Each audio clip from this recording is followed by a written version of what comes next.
Hey, look which one I got. Look what I got. Here, Elizabeth, go choose a pretty color that you like. Welcome to Watch Like a Kid, a podcast where we watch your kid shows so you don't have to. We are your hosts, Diane and Gabriele. So come, be a kid with us.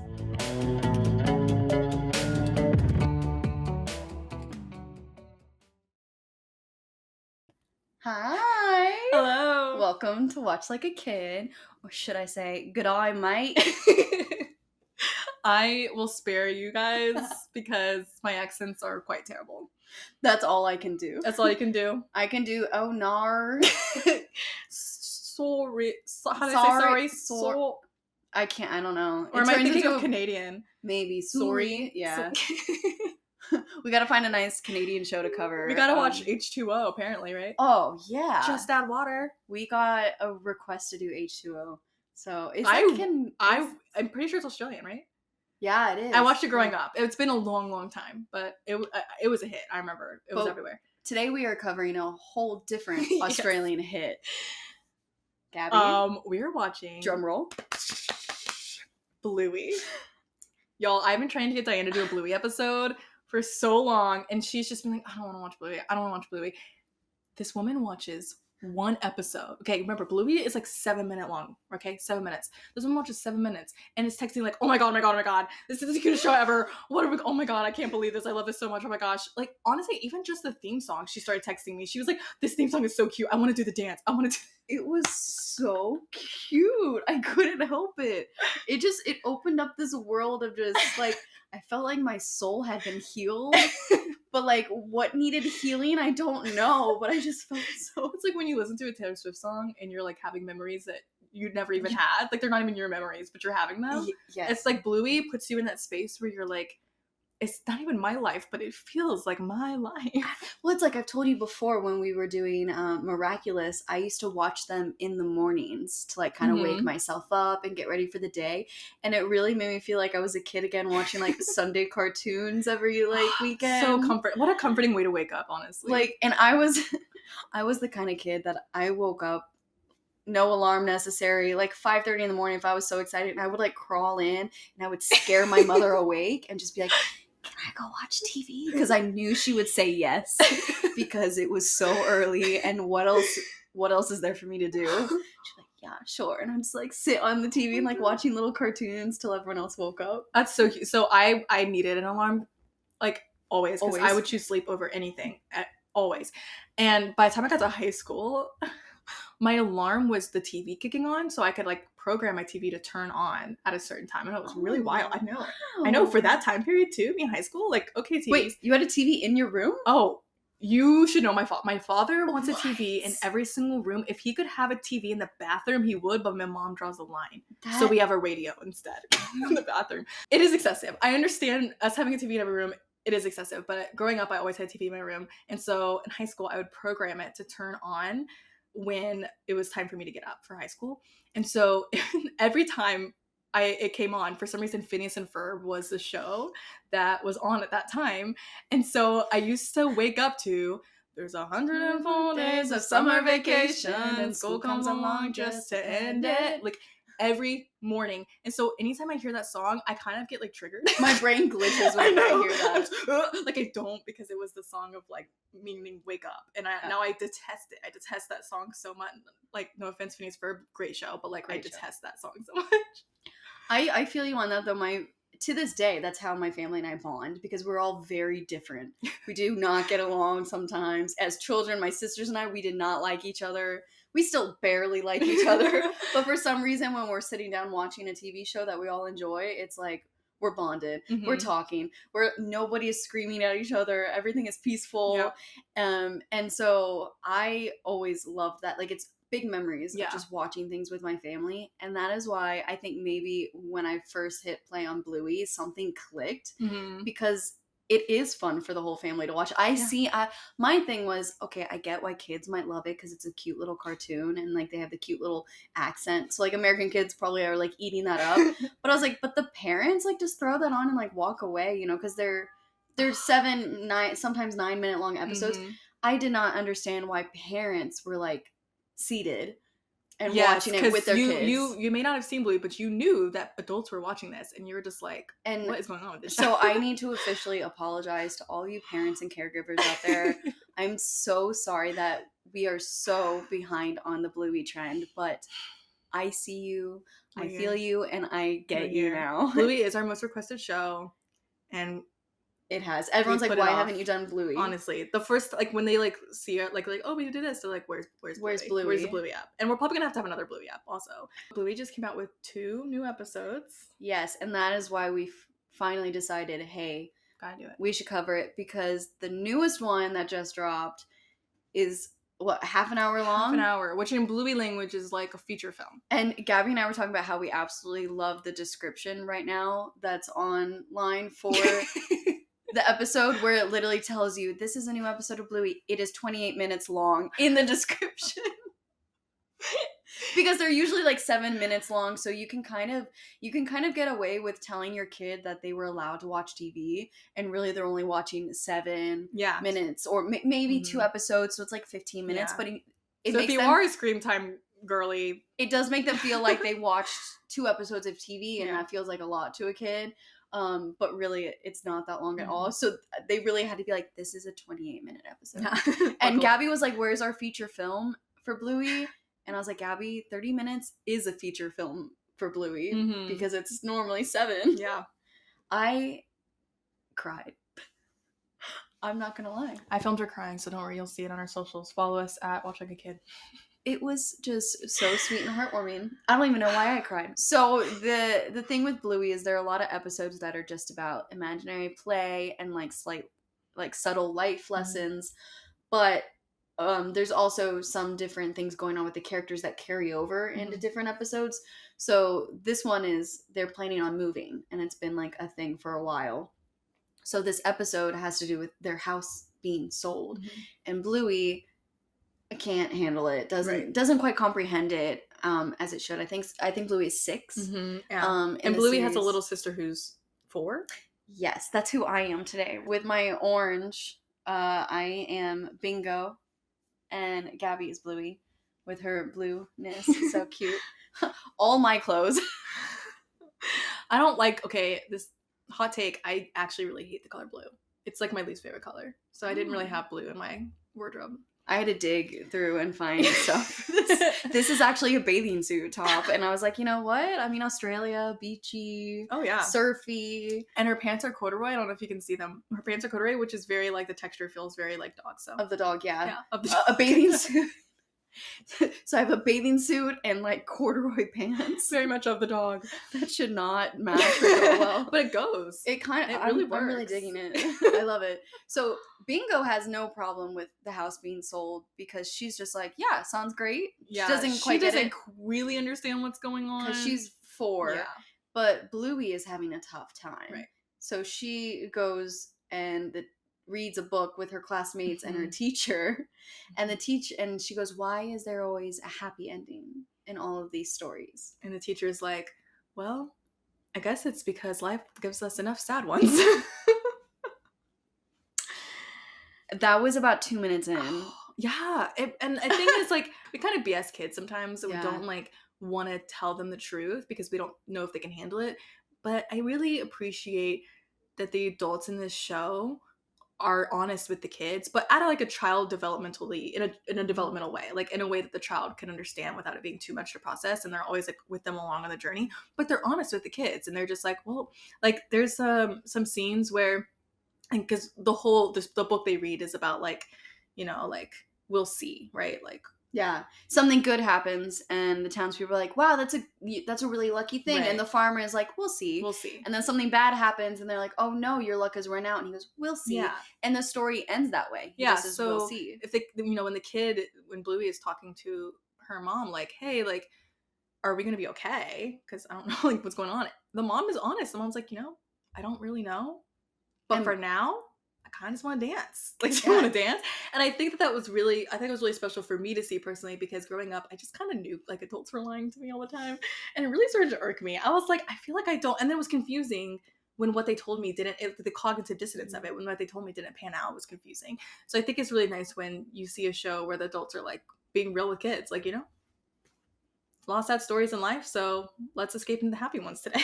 And we'll see. We'll see. And, you know, I don't know if this is the right choice that I'm making as a parent. I don't know if this is the right decision for our family. But what I do know is I'll be there with you, and we'll get through it together. And it's, like, really sweet. I like that. Because it's also great because you're seeing Bluey, who is a child, go through that. And so as parents, you kind of see how the parents in the story help Bluey along.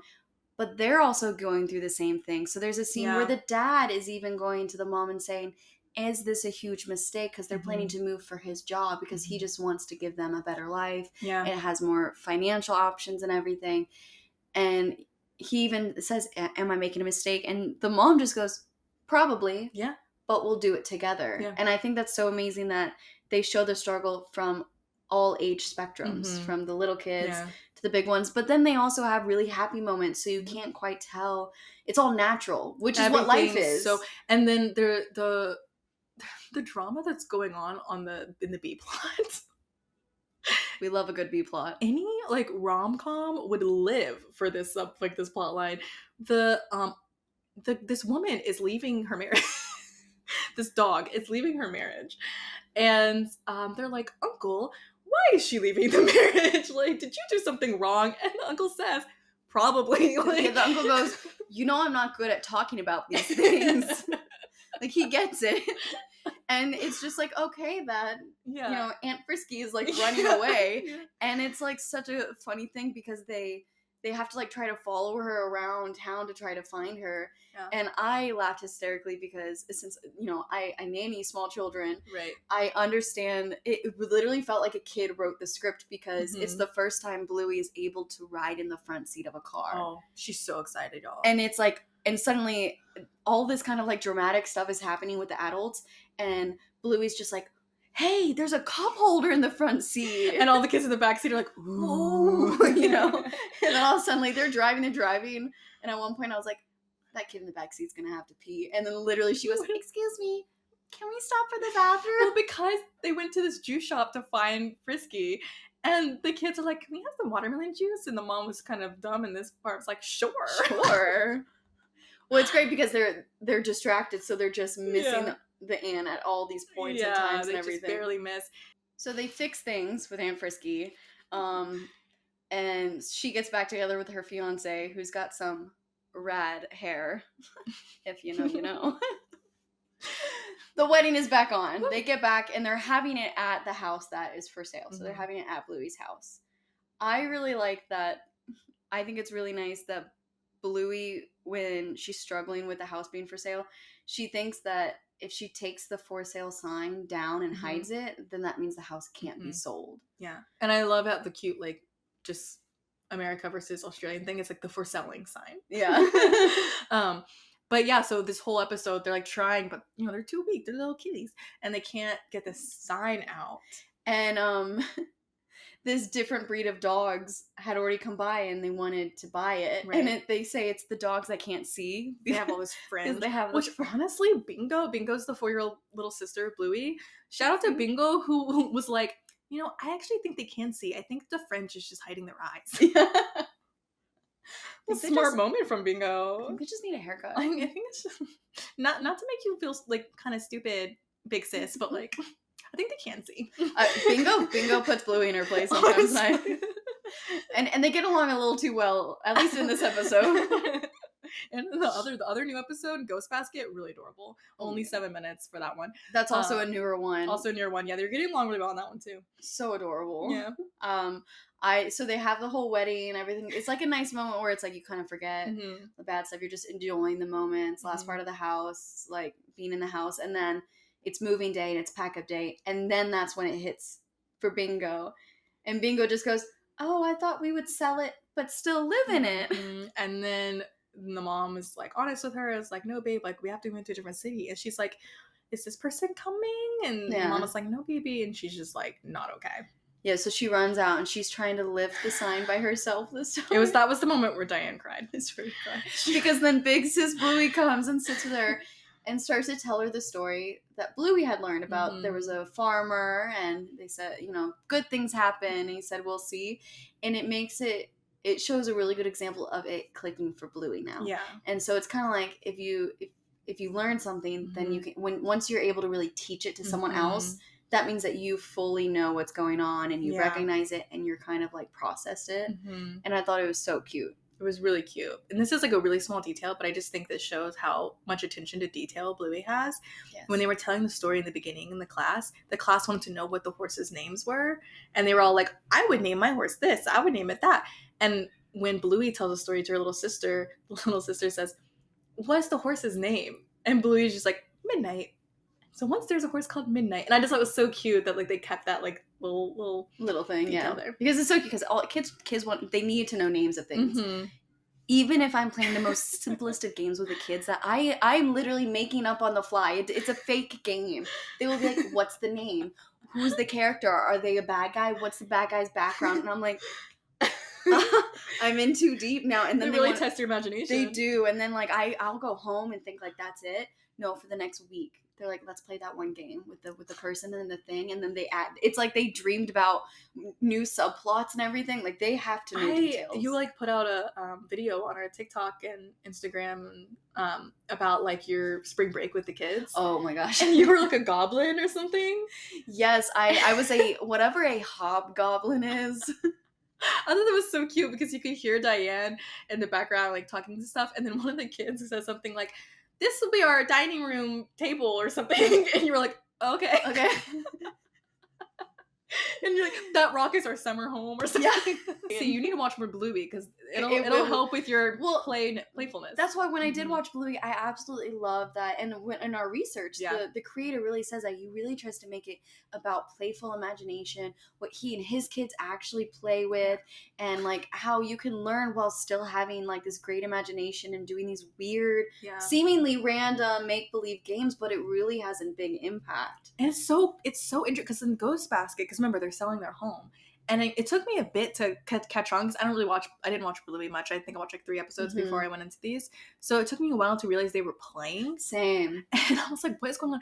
But the mom comes in like she's gonna buy the house, and the kids are like cosplaying as these old ladies. Oh, I thought it was their voices were so cute. Who are like, they live in the house. Oh, Rita. They live in the house. And the dad is like the realtor. And so the dad's like trying to get these old ladies like away because someone's looking at the house, but the old ladies keep like making a ruckus. And there's like, there's a ghost basket in the house. You sure you want to buy this one? And it was so funny. But the play was just so inventive. I was like taking something that's happening in your real life, like where our house is being sold, and that's gonna come out with all these complicated emotions and making play out of it. But still not being like, it's okay. You could still say, hey, I know we're having a hard time. Yeah. But we can still try to like make a little light of it every now and then. And then when it's really time to talk about it, we can do that as well. And it kind of like helps them with the transition to have good lasting memories of the house. Yeah. I thought it was super cute, and it did remind me of spring break. And I'd like to say that that's just when we go to the park. No, that's every day. Every day. Honestly, in the park, they were kind of starting to get bored of my wonderful story I had created. How dare they? So I just looked at, there was a squirrel running by, and I was like, you have to catch it. They did not go after squirrels, just to let you guys know. No squirrels. But they were like, okay, later on we gotta go catch the squirrel. I was like, okay. But I loved it because on the rocks in their imagination, they see these random rocks in Central Park and they're thinking of how they want their castle to be. And so that's why the little one was like, oh nope, I'm changing where the dining room is, and it's now where your bedroom used to be.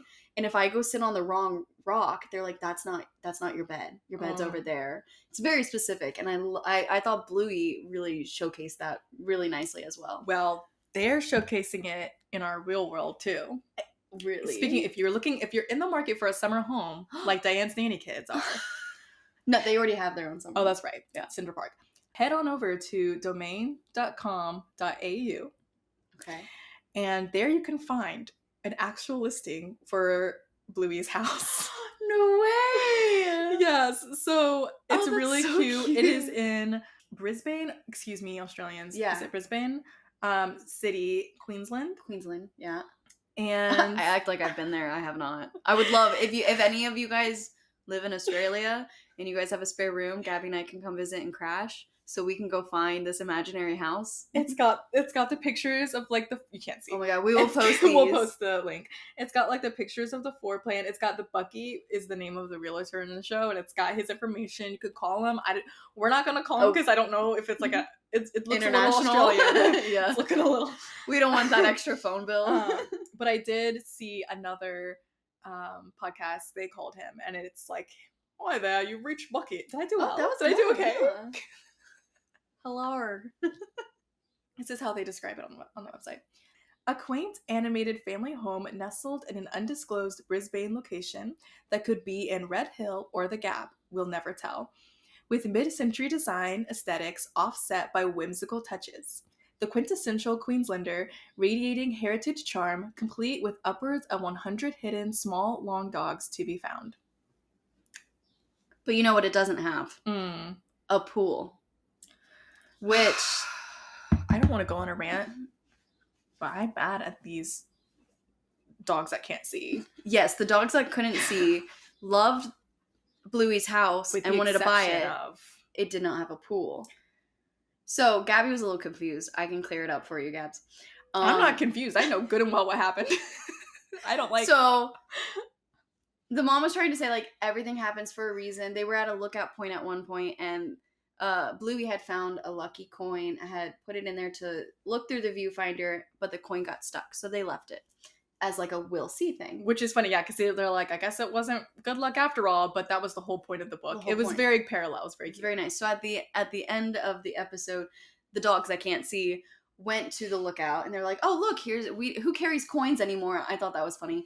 And they see the coin in the viewfinder, and they're able to unjam it. And then they're like, oh, can you find our new home? And he's looking for it, but then it lands on a different house altogether that is just being put up for sale. That has a pool. It doesn't fully track. It's really good. These doggos have done... fully packed up their home. Packed up. The moving trucks are gone with their stuff. It is empty. They have said their goodbyes. Bluey's got closure now. Yeah. They're ready to go to the new job, new city altogether. They're in the car. They're about to leave. The dad gets a call and is like, hold that thought. And it's Bucky, the realtor. The realtor. And so the dad looks at the sign, and the mom is like looking at him in the car being like, what's going on? And then that is when the dad... because the sign is like a big metaphor for the kid. Right. And so he sees the sign as well. And he just lifts it up by himself. He even struggling by himself. And he takes the sign off and throws it into the throws it into the road. And then does he not just start sobbing? Like, does he fall on the ground and start sobbing? No, the mom runs out and like knocks him to the ground. And they start like crying, laughing. Because it's kind of like his way of saying like, we're staying. Because it was like a sign. I thought they were like crying. I did not know they were like laughing, because I was like confused. And they were really happy they got to have another night in the house or whatever. But in my mind, I'm like, so because that happened, you're now just gonna stay there, or are you still moving? I saw it as that they're gonna stay, like that the dad is like, you know what, this is a sign, like the sign is a sign. I will say, on the listing, on the actual, this is actually a realtor's website, y'all. On the listing, it does say withdrawn from sale. Yeah, so in my mind, because they like opened up the one box they have, and like they're having like dinner on the floor, and it's like empty, because I think they decided to keep it because you see Bluey and Bingo like running through the house again. Yeah, I guess I just thought of it as like, we have another week here, woohoo, because I'm like, are you just not gonna tell a job like that's it? Yeah, logically for me, like the moving trucks and stuff don't add up. For the job thing, it does make sense because there is a scene at the wedding where the whole thing was that the aunt didn't want to move out west with the uncle, and she didn't really realize that he wanted to move before they got married. You should really talk about that before you get married. And apparently he talked to other people about it, not his fiance. But he did say, I'm bad about talking about this stuff. We got honest. At least he's honest. And he's got great hair, so she gave him a pass. But they announced to everyone at the wedding, they're like, we're not moving. And Bluey's dad is like, what about your job? And he says, I can always find another job, but like I see that this means so much to my wife, and like we want to be here, and the family's here. And you can kind of see it sort of clicking for the dad. And I Mhm. think that's why at the end he was like, you know what? We can find a way to make it work because Okay. this is like a more important thing. But then again, I thought they we'll were see. moving, especially because they're about to go on like a hiatus. To me, it Yeah. almost seemed like a wrap up for the show in general. Honestly. Moving to like a new city and Yeah. stuff. I would not want Bluey to end, but Yeah, it's gonna come back. I think they're just gonna take a while. a while, yes. Um, I mean, it takes a long takes a time long to time. make an episode. It does. And this was 30 minutes. Yeah. Those people need a vacation. yes, we're gonna give you a break. Yes, let the creative juices get going again. I thought it was adorable. I actually It might was even adorable. rewatch it because it's so cute. I like how the show is just very subtle Mhm. in the life lessons. It's Mhm. not like when you watched like Full House or even like Peppa the Pig, even like as a cartoon, for an example, would like have like a minute or two of the show where you could tell it's the obvious Yeah. message being shown. Yeah. You sit down with the kid, the grown-up explains it, it clicks, and you're Right. good. This, like, it really ebbed and flowed, where Mhm. sometimes Bluey was okay with it, other times they were struggling with it, and then also shows that the parents aren't completely okay with it either. And you know what? Maybe the whole thing we'll see, and like kind of like what I think is a bit of an ambiguous ending is kind of like we'll see. We'll see. For us too. Like we'll see. That hits. That hits. A fun personal fact about Bluey. Oh, yes. I know a family who their dad is Australian and their mom is American. They were born in Australia Okay. and now they live in America. How old, do you know about how old the kids are? Or like, I don't when they know. moved? I'm pretty sure. I don't know how old they were when they moved. Maybe like preschool age. Okay. I want to say. But basically they had an Australian accent because they were born in Australia, lived in Australia. But when they moved to the States, they started speaking an American accent. And their mom was like, "No, boo! I want them to speak an Oh, Australian accent." no. Yeah, well, exactly. And so that just won't do. and so she started making them watch Bluey because she was hoping that would give them their Australian Mhm. accents again. But alas, it did not work. That reminds me of an interview Cillian Murphy did where he used to live in, I think, like in London or like on the outskirts with his kids, but then his kids started to get an English accent. And he's like diehard Irish, and he was like, "Oh, I cut that off. I moved them back to Ireland so fast." Because he was like, "I'm not having any of that." And that's a kind of patriotism I can get Oh behind. my gosh. I think I saw a TikTok where this kid started talking in an Australian accent because they'd watched so much Bluey. So much Bluey. Yeah, she was like, "My kid's not Australian." She's like, "Should I be concerned?" If you're a parent and your kid watches so much Bluey that they're now speaking Australian, but they're not Australian, please let us know. That's hilarious. Okay, so Bluey, 10 out of 10. 10 out of 10. Honestly, I know that our whole thing is we watch this show so you don't have to, but you have to watch Bluey. Yes. You do. I'm actually committed to possibly watching all of them eventually. I could do it. But the thing is Gabby's always like, "Well, we can just watch it in the background while we're like working and it's planning." like charming background. I will sit and watch dedicated. If anything is on the TV, I can't do background TV watching. Even when it looks like she is. Like, we were watching... Don't judge. We were watching Ugly Betty. We're stuck in 2007. All right, fine. the kids are asleep. Let's go back to 2007. So we You were want to talk problematic? I was like, we were both doing our nails. So we were both only half watching. I thought we were both only half watching. And so I'm getting confused because if you've ever seen Ugly Betty, you know it's like a whole storm of a show. And so like you miss anything. You missed everything. And I'm like, wait, I don't understand. What's going on? And Diane's like, "Are you not watching this and the other?" And the blah, blah, blah happened. I was like, you're like looking at your nail. How do you know what's going on? I've got like 2 nails done. Gabby's on like her 8th nail almost. Diane's like, "Gabby, I told you, if there's something on the TV, I am watching it." Yes, even if it's a 7-minute long Bluey episode. And yes, I will watch and listen to the theme song every time. I'm not skipping that intro. It is too cute.